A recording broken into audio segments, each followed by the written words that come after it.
Jason Timpf, a frequent guest of Combos Court. What is the vibes, my man? How are you?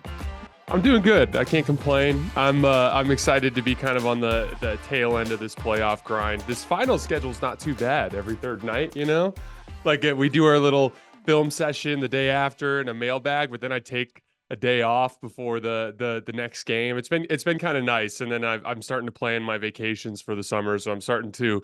It's been a crazy couple of months, and I know I've put my wife through hell, but I'm ready to relax and enjoy it over the summer. You coming to Summer League this year? I will be there. Will you be there? Dude, we got to link up this year. We got to make it we happen. have to. Can we hoop? Can we hoop this Summer League? We can hoop. Let's make it happen. Let's make it happen. We got to hoop. We got to record. We got to figure out everything, Jason. But all right, two things could be true. Mavs fans should be concerned, but losing the first two games, especially on the road, is not exactly a death sentence.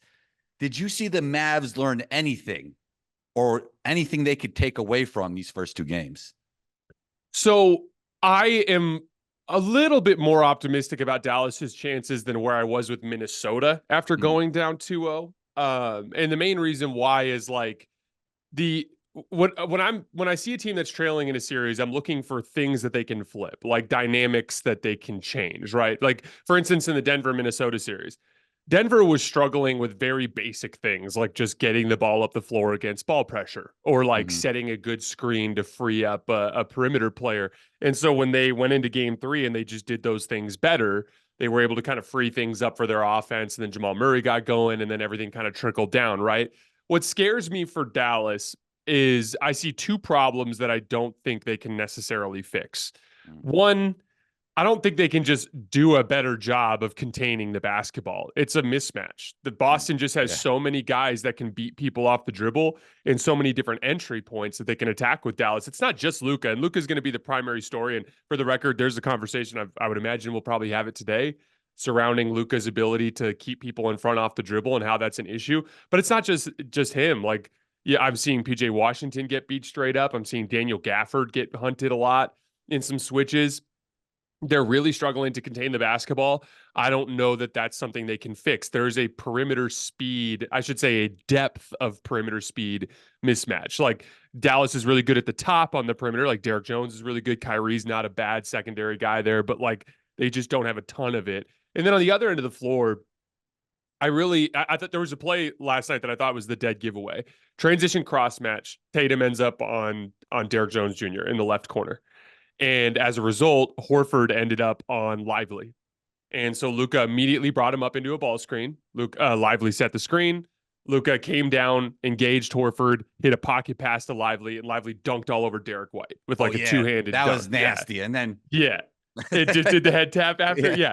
So like that's how easy it is for Dallas to score in ball screens when they have their center matched up with your center, because then it mimics traditional 4-out spacing. So you have two guys in the corners, right? You have two shooters in the corners, shooter on the opposite wing, guy comes up and sets the ball screen. You're both working downhill against an empty paint, right? And in that case, your low man is Derek White, who's just not nearly big enough to do anything to Lively coming downhill. When Boston is in their traditional matchups, when it's not a transition push ahead like that, they'll have Tatum matched up with Derek Lively. And then they'll just switch that ball screen to shut it down. Or if Luka wants to bring Derek Jones into the screen to target Horford, it's the same dynamic except for three differences. Derek Jones is not as good a vertical spacer as Derek Lively. He's not bad, not bad though, but not as not good. Not bad. Yeah, one of our favorite leapers in the history of the game. But yeah, and then he when he pops to the 3-point line, he's not a great above the break 3-point shooter. True. And then the third piece of it is now instead of that ball screen, let's imagine Luka and Derek Jones kind of working downhill in the ball screen. Instead of it being against a vacant paint, Tatum and Lively are parked right underneath the basket, which just kind of janks up the spacing. And that has been the main dynamic that I think has affected them. I don't know if you saw the numbers that I tweeted out last night, but I'll pull them up real quick. But like spot up opportunities to me are the best indicator of like whether or not you're getting a defense in rotation, like engaging help defenders, right? And the numbers are like absolutely crazy. So in game 1, Dallas only generated 12 spot up opportunities. Boston generated 34. Game 2, Dallas only generated 16 and Boston generated 34 again. So we're at 68 to 28 in spot up opportunities through 2 games. And because that's Boston is engaging help, making kick out passes. On the other end of the floor, Dallas has not been able to bring additional defenders. Boston has been able to guard their ball screens effectively 3-on-3 with Tatum and Lively underneath the basket and kind of contain their pick and roll attack. The other problem there too is it's putting Dallas into a situation where they're ISOing a ton. Yeah. And with those ISOs, they're not effective. 0.54 points per possession, including passes in game 1. That's horrific. 0.79 in game 2, also bad, even though if it's a little better. So I don't, you tell me, Combo, like, is there something that they can flip? Like, I know Kyrie can play better and Luka can play better, but Yeah. I don't know how they get the role players going unless they start finding an opening for those spot up opportunities. Yeah, I mean, there's been a huge minimization of lobs and threes for some reason. Is that more Dallas not getting into their offense, or Boston just taking away everything? Because you can't take away everything, right? Especially with 2 scorers as great as Luka and Kyrie. But they seem to be doing that and taking away the lobs and the threes. Yeah, so I think it's a spacing thing because, again, like if Lively is rolling hard, or if Gafford is rolling hard, and the screen defender, in this case a Horford or a Porzingis, is backpedaling in his drop coverage, that's just a huge athletic mismatch. And that's what we saw in the last round, even for Gobert, just like on his heels backpedaling as Gafford just rises up over the top and dunks on his head, right? One of the things that I look at it from the like kind of geometry of the court standpoint, if Derek Jones sets a screen and rolls and Lively's sitting in the dunker spot, the entire above the break area is vacant. Yeah, it's vacant, but there's no shooter there. Right. It's not like they have a Miles Turner.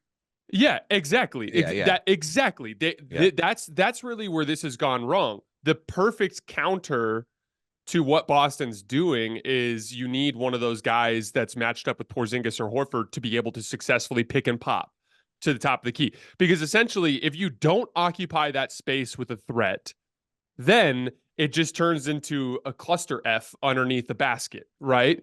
Whereas if you have that spot occupied because Porzingis or Horford is actually on your center, then you're spotting up a guy there, probably Kyrie, and then you have Derek Jones and PJ Washington in the corners where they're actually decent shooters. They're good corner shooters. They're bad above the break shooters. And so by virtue of the entire geometry of the floor is screwed up by that one simple matchup that Tatum is guarding their center. Now, I don't know if you noticed last night, they tried to post up Gafford on him a couple times, and he got a couple buckets. He drew a foul, and then he got a bucket. But, like, unless Gafford was able to, like, consistently punish him there, like on the offensive glass or in the post, you can't play them out of that matchup. And that's the thing is Tatum's done a really, like, Tatum's been bad in so many different ways in this postseason run. Yeah. But defensively, he's such a Swiss Army knife, and I think he's held up really well guarding centers. And he's done that in every round, by the way. He did that against Miles Turner. He did that against in the Cavs series. He did it against Jared Allen and then against Evan Mobley. Like, that's been a consistent theme. It's interesting. I mean, the title of our last show was, "Is Jaylen Brown actually Batman?" And since then, he's won Eastern Conference Finals MVP. It was like him and Porzingis were the MVP of the first game, and then now him and Drew were the MVP of the second game. How do you feel like NBA fans, NBA media, even NBA players will look at the hierarchy of this team if Jaylen wins Finals MVP? So here's the thing. I think the problem here for Tatum is his jump shot is declining at a pretty rapid rate. I tweeted out this stat this morning. I'm not sure if you saw it, but a Jason Tatum jump shot has been worth just 0.82 points per attempt in this postseason run. It's the 3rd consecutive season where he's been down from the previous year in his playoff shooting. He was 1.1 in 2021, 1.08 in 2022, 0.95 in 2023, 0.82 this year. So he's like steadily tearing down as a jump shooter. So if anything, like, Jaylen Brown's on the rise and Tatum is falling apart a little bit, especially as it pertains to his jump shot. I never thought Tatum was one of the top guys. I thought he was like on that next tier. Maybe the conversation here is Jaylen Brown's just joining that next tier. Maybe that's what it is. And a couple of specific things. He's having the best perimeter defense season of his career. And this is something I started to pick up on the tail end of the season during the regular season. He was like guarding the other team's best player every night and just being physical with ball pressure and doing all that stuff. And then like just little details where he's just been a little bit smarter with his drive pass decisions. And he's got a lightning quick first step. Dude, you remember that move that he hit to kind of ice the game last night against Maxi Kleber at the top of the key? It was like kind of a left-handed hesitation dribble where he paused for a second and then he shot out of a cannon and just toasted Maxi and then got to his left hand on the left side of the rim and got an easy layup. Like that's a little thing that I don't really think he could do a couple years ago. It just one really sharp driving to the left in particular. And so I think that's what it is. I think Tatum's declining a little bit because of his jumper, and I think Jaylen Brown is improving. And I think instead of having one second tier star and a third tier star, now they have 2 second tier stars. I mean, that might be what it's kind of what you need in the modern NBA. Like I look at the Orlando Magic, right? Like I think those two guys, when they start to improve, like Franz and Paolo, there's going to be the debate, who's Batman, who's Robin with those two. And that might be something that you need in the modern NBA. Yeah. I think it depends on the way you play though. Cause like, for instance, I feel like Boston has all these good players, but because their brand is we play drive and kick basketball, because of that, they maximize each other. Yes. And then you watch Phoenix and they could do that, but they don't do it. But the crazy thing is Dallas is having the Phoenix issue now. Yeah. Oh, for sure. Well, and that's basically it. Like Dallas's offense functions extremely well as long as they can run their 4-out pick and roll, which they can't. And so now they've turned into this ISO heavy team, and Kyrie's playing like garbage, and Luka, for all the good he's doing on offense, is getting picked apart on the other end. And yeah, like that. The other part too, though, is like, and this is something with the concept of team construction. Boston's a 5-out team, right? And that extends beyond just traditional spacing. Like they function like a 5-out team. Like Horford's out and Porzingis are out at the elbows, dribble handoffs popping, a lot of ball and player movement. That's textbook 5-out, right? Which is great that they're playing that way and they're playing great that way. But sometimes, like you've talked about shell defense before, sometimes, especially when Porzingis isn't there, it's almost like the defense could just set and watch. But it's been a little bit different with Porzingis. It's been a little bit different with Porzingis for sure. Yeah. And I feel like Boston's grown up a lot over the course of this year, 100%. just in terms of like their shot selection. Like their uglier offensive stretches have been fewer and further between, but I think this is the part that's fascinating in terms of team construction.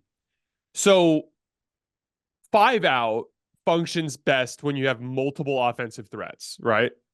So meaning, did the Hurley news just come down?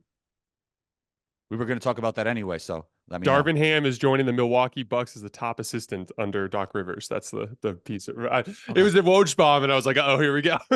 Anyway, in a 5-out system, you want multiple offensive threats, right? So, like, everyone needs to be able to run action, right? But in a 4-out system, it's more like play finishers.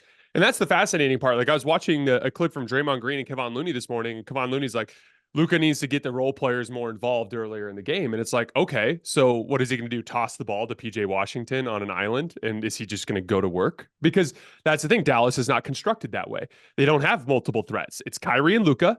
Josh Green is a play finisher. Derek Jones Jr. is a play finisher. PJ Washington is a play finisher. Lively, Gafford, all those guys. None of those guys, except for Jaden Hardy, who I've actually been impressed with in this postseason run. 100%. None of those guys are play starters. Yeah, I actually predicted there'd be a Jaden Hardy game. It hasn't happened yet, but part of the reason is limited opportunity. Yeah, and it might happen when they go to Dallas. And Dallas, like, the problems haven't been solvable, in my opinion, for Dallas, but they will play better at home. Like their role players could not play worse than they have to this point. I actually wouldn't be surprised if Dallas wins both, because I think Kyrie could play considerably better. And look, we've been praising Kyrie for everything he's done in his playoffs, his maturity, all that, but he's definitely been struggling. And as a hooper, Jason, sometimes there's guys that can't guard you, but you don't make them pay, right? You don't make them pay. And you're thinking in your head, Jason, it's not that he's doing so great. Like he's hyped over there. Like, yeah, like I just stopped Jason, but you didn't make him pay. So when you're watching Kyrie play, is it more that he's not making the defense pay like usual, or it's just something that Boston is doing so great and they can repeat this and they can keep doing this throughout the course of the series? I think that Boston's guarding him well, but so did Minnesota. Yeah, right. So did Oklahoma City. There, I know. that one Jaylen Brown was the best I've ever seen anybody guard Kyrie. Did you see that play? It was on the Oh right yeah, hand side. the one on the That was left wing. ridiculous. Yeah, That was that ridiculous. was Yeah. really good. And yeah, Yeah. and like here's the thing, like yeah, like Jaylen Brown is joining that like apex tier of perimeter defenders. He's probably the guy you don't want to attack if you can avoid it. The I love the way you broke that down because that's we've all been there. Like if you're an over the top shooter, meaning like, and I shouldn't say like that's all you do, but if that's part of your game, which is part of my game, is part of your game. Like if you're a guy that like when you're ISOing, you are like either driving or you're looking to shoot over the top. Yeah. When you get to an over the top shot, there's a certain make or miss element to it. And sometimes you 100%. do everything right. Like there was a pull up three that Kyrie missed late in the game at the top of the key where he got good separation and it just kind of went in and out. And I remember sitting there thinking, like, I know exactly what Kyrie's thinking right now. He's like, man, what is going on? So it's one of those things where I agree with you. Like, if you were, I think Boston's going to win. I think they're going to win in 5 games. Really? But if Dallas were to come back and win the series, this is what it would look like. They'd go home in game 3. The role players would play better. Kyrie would play better. They'd win, right? It would probably be a more comfortable game, like in the 10-point range, right? Game 4, knockdown, drag out fight. Kyrie has a great game. Luka has a great game. They pull it out. Then when you go back to Boston for game 5, Kyrie's more confident in the matchup. Because right now, I think Kyrie shook a little bit, which I think a good portion of that is the booze and all like some of the psychological dynamics taking place.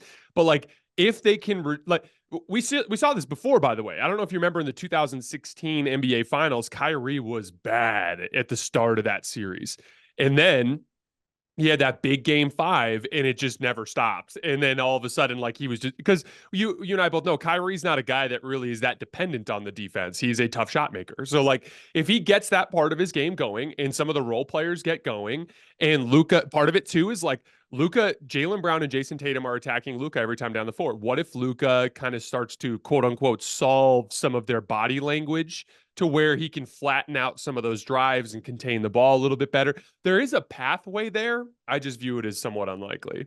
Yeah, I think the pathway is Kyrie and Luka just coming out, destroying people, and it opens up the lobs and the 3-pointers, and then they actually got to make 3-pointers, which is more likely at home. From the Mavs perspective, especially like from lineups, Tim Hardaway Jr. is getting no burn. It's funny, like the Tim Hardaway Jr. hate is real. Like he was an above average NBA player at one point. I think he could help them from a shot making perspective, even if you don't like his decision making. Is he somebody they have to look at? What adjustments can the Mavs make for game 3? So the case there would be there is a value defensively on an island in terms of containing the ball, like a point of attack defender. And then there's a value in rotation, right? So the angle there would be Tim Hardaway's not as good defending on the ball, right? But if we're just going to be in rotation all night anyway, because they're attacking Luka and beating him off the dribble, like Tim Hardaway is a lot closer to a Derrick Jones Jr. in impact in like just sprinting around on the perimeter, closing out to shooters than he is on the ball. So like the way you look at it is like, we need to try to juice up the offense. Let's play more Hardy. Let's play more Tim Hardaway Jr. and basically lean more into the offensive side of things because we're going to be a fly around in rotation type of team to begin with. Right. And again, like I think at this point, you got to try something because until you get the offense broken out, you're not going to get the opportunities to kind of like stagnate Boston in the half court, because that's the other piece of this too, is like they miss a shot and then they're kicking it up to Jaylen Brown and he's like starting to kind of probe in the post, like in semi transition before people are even up the court. And then it's just, Boston is just so relentless with their pressure on the rim with how many guys they have that can beat people off the dribble. It's just tough. And I think like slowing the game down starts with scoring, and they just haven't been able to score enough. And do you think if it gets close, it's advantage Mavs, especially at home, because of how great Kyrie and Luka are as closers? Or you just think the depth of Boston still gives them the advantage in a late close game? I think a close game is advantage Dallas as long as it's actually a close game. What I mean by that is like there needs to be real pressure. So for instance, in game 2, when it's a 5-point game, that to me doesn't count. Like that that's not enough pressure. Like Jaylen Brown is not feeling on that drive. Like if I smoke this left-handed layup, I'm going to lose us the finals. You know what I mean? So like, I, I, I think if you can actually make these guys sweat, because part of one of my overarching basketball beliefs too is like the wide open catch and shoot jumper when it's super nerve-wracking at the end of a game is a very different shot than it is when you're kind of in the flow of a game in the second quarter. And so if you can turn it into superstar confidence, and it's like Kyrie and Luka are confident and Tatum and Brown are not, and who cares about the catch and shoot guys because none of them are making anything at this point, then they're going to be able to pull it out. But I think it would need to be like Dallas is up by 2 with 4 minutes left, and now it's really nerve-wracking. It can't be like Boston has a little bit of a margin to work with. Yeah, at the end of the day, this is a must-win for the Mavs. I mentioned that 2-0 isn't a death sentence, but when we look at the history of the NBA, 3-0 is. Oh, it absolutely is. Yeah, Yeah. this is the must win. Again, like to your point, the pathway for winning a series when you're down 0-2 is the classic like Cavs versus the Pistons in 07. It's like you drop the first 2, you win the next 2 at home, you bring all that momentum on the road, you steal that game, then you come home and close it out in 6. Like that's the pathway. But yeah, like it's just the other part of this too is we haven't really talked enough about the fact that Boston hasn't shot that well. So for instance, Boston shot really well in the first half of game 1, right? Like that was the Porzingis and Sam Hauser barrage, Sam Hauser right? even had the one where he kept it high. Yeah. And yeah, the no dip jumper. Yeah. So Yeah. like, but if you look back, like they in game 2, 48 jump shots, just 0.75 points per jumper. That's really bad compared to what we expect from Boston. Even in the aggregate, counting the rest of the game in game 1, they were at just 1.07, which is below their season average. So like I would, and then we also have like, here's the thing. We've talked about Tatum. Tatum's flawed. Tatum is going to have a 30-point night in this series where he, is 11 for 19 from the field, right? So like I think that Boston can play better too, and that's kind of the scary part. Last night, that's the issue. Like last night was a bad shooting night for Boston, and it never felt like they were in trouble. And so that's where I would get concerned. All right, let's shift from the East Coast to the West Coast. Your Los Angeles Lakers, Jason.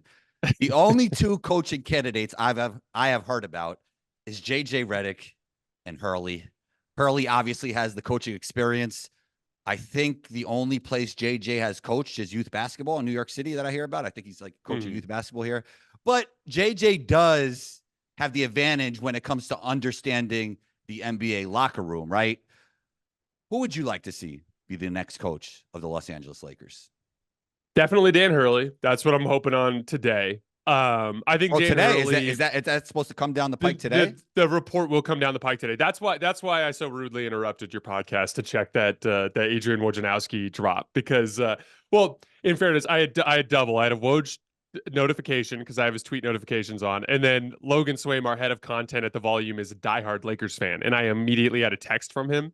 So I'm like, oh, here we go. But anyway, I really want Dan Hurley for 2 reasons. One, I think he's a really good fit for this particular Lakers roster. And one of the main reasons why is like offensively as a tactician, he's an expert at creating space with non-shooters on the floor. And he basically does that with relentless off-ball action. So it's like there's always 2 phases to Dan Hurley's offense. There's the on-ball element and then there's the off-ball element. He is not a stand and spot up on the weak side kind of guy. He's like, we're running weak side action to occupy defenders. That is what that does is it makes your help defenders think. And if they focus on the ball, the strong side, someone's going to get open on the weak side. So like you can imagine Austin Reeves kind of in the weak side corner coming off of like some sort of like action with where Rui and AD both set a double wide pin down and then like Austin curls the first one and then AD curls or something like that. It just occupies those guys to where if they're not paying attention, then D'Lo and LeBron are going to break open in a 2-man game on the strong side, right? Like that sort of thing. And that I think is a really nice fit with that Laker roster. But the second piece of it is I think that this team desperately needs accountability. I think that ever since the 2021 season in particular, they've been lacking in that department. I thought that they could have actually turned that Denver series into a 6-7 gamer. Could have gone either way had they just been more disciplined. They had these like stretches where like in 2 minutes, they'd give up a 13-0 run. And you'd be like, what are you guys doing? It's just like playing bad basketball. So like Dan Hurley is a psycho competitor who will ride his guys and make sure that they value every possession, lots of attention to detail. And then honestly, if you're looking for a culture builder for post LeBron, can't do better than that. So I want Hurley, but it's like a 50-50 shot. Here's the thing that scares me. If they don't get Hurley, I want them to go after JJ Redick. I think JJ Redick is the kind of guy that like is super raw, obviously, because he doesn't have a lot of coaching experience, but he can learn on the fly. And if there's one team in the NBA that doesn't need as much coaching as others, it's the Lakers, because their players are so high IQ on the floor. For instance, Darvin Ham, the worst kept secret in the league is he doesn't really know what he's doing. Like there's a reason why he interviewed so many times and nobody wanted him. Then when the Lakers finally took him, he was supposed to be like this motivator. And then like AD was like actively pushing behind the scenes to get rid of him. Like that's how done he was with Darvin, right? So if that's the case, and they still were a top 3 offense for the second half of the year, you know, that goes to show you just how much those guys were able to figure out in the fly in terms of like just read and react with each other in a 5-out system. So like if Darvin is that much of an issue in terms of like a tactician, you can let JJ learn on the fly like a little bit here. And I think you can lean into him in the long run as a personality manager, as a guy that's a freak competitor, all those different things. But I'm worried that they're not going to hire JJ if they don't get Hurley. I think they might be going after James Borrego. And one of the reasons why is apparently that's the guy that AD wants. And if that's the guy that AD wants, like I think Borrego's kind of a mediocre option. So I'm hoping that that's not who they settle on, but we'll see. Hopefully it's just Hurley and that makes the problem go away. But Hurley's my number 1. I'd say JJ's my number 2, but I have a feeling it's going to be Hurley if it's not, or it's going to be Borrego if it's not Hurley. Hurley's obviously a great coach. Are you concerned about the way he's wired to coach, that it might be more a wiring for college basketball and not the NBA, especially when it comes to dealing with people?